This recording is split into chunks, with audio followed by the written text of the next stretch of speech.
not the least, I also caught up with an icon who's a bona fide fashionista, actor, producer.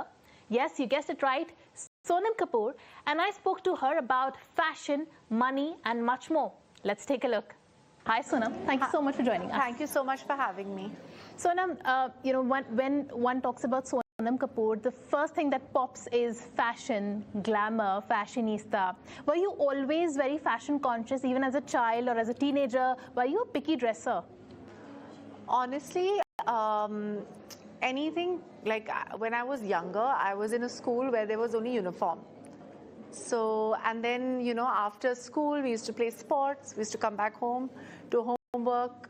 So it only developed after I was like 14, 15 years old, and I went to boarding school, and there was a lot more exposure because I was overseas, and I could see other people dressing up, and then also seeing my mom, who was a fashion designer. She had amazing taste in clothes, and just seeing that and growing up with that, I always had an inclination towards it. Yeah. Interesting. Also, Sonam, for someone who is synonymous with the luxury, what does luxury mean to you, and how do you define luxury?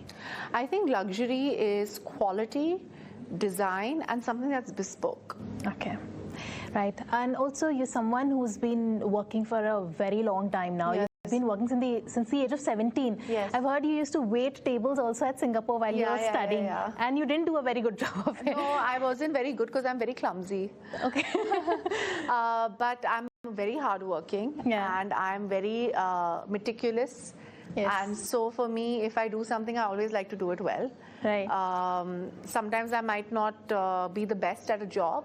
Yeah. But I make sure I give it my 100%. Right. So, Sonam, since you have been financially independent from such a young age, Yes. What does financial independence mean to you as a woman? Doesn't matter what family you come from or who you're married to. What does it mean for you to be financially independent as a woman? As long as you don't have to ask for things when you want to get it for yourself. As women, especially in a patriarchal society, our purse strings are always kind of, held by someone else. And whether it's your father, whether it's your husband, whether it's, the men in the family. And I've seen that in many multiple families. I've seen that sometimes in my own family. And I feel that independence, that's a sense of power I feel sometimes men have over you. And to feel complete and to feel in control of your own life, I think is very important for women to be financially independent. True. It doesn't matter how affluent you are, doesn't matter what kind of family you have. If you earn your own money, first of all, you appreciate how hard you have to work to earn your own money.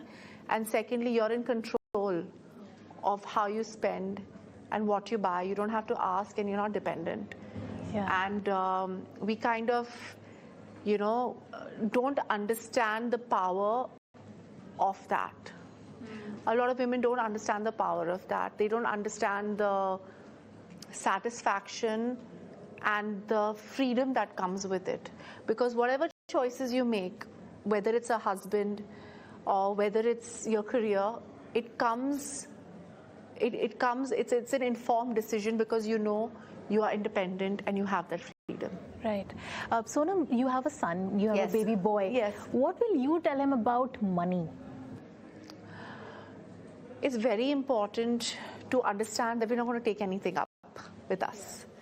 But at the same time, it's also very important to understand to save it for a rainy day. So don't be miserly, but don't be a spendthrift. I think there's always a balance. Enjoy your life, but always keep some aside. True. And charity is something, the more you give away, I feel God blesses you or the universe blesses you with more. That's not why you give things away, but I feel like that's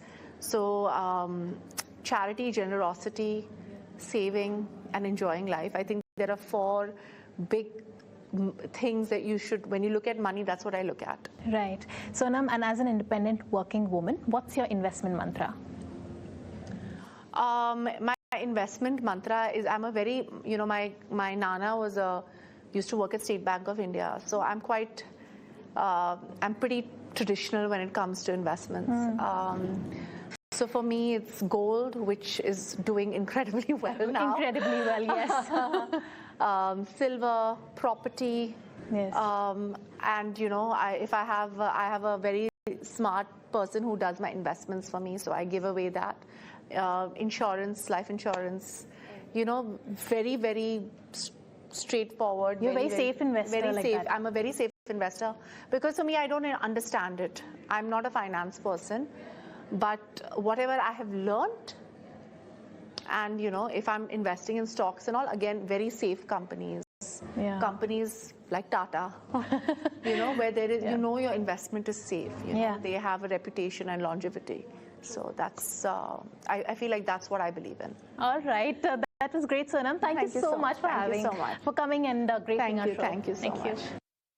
Well, I hope you enjoyed these conversations as much as I loved doing them. Well, here's to ending 2025 on a high note and bringing some more interesting conversations in 2026. And with that, it's wishing all the viewers a very happy new year. Thank you so much for tuning in.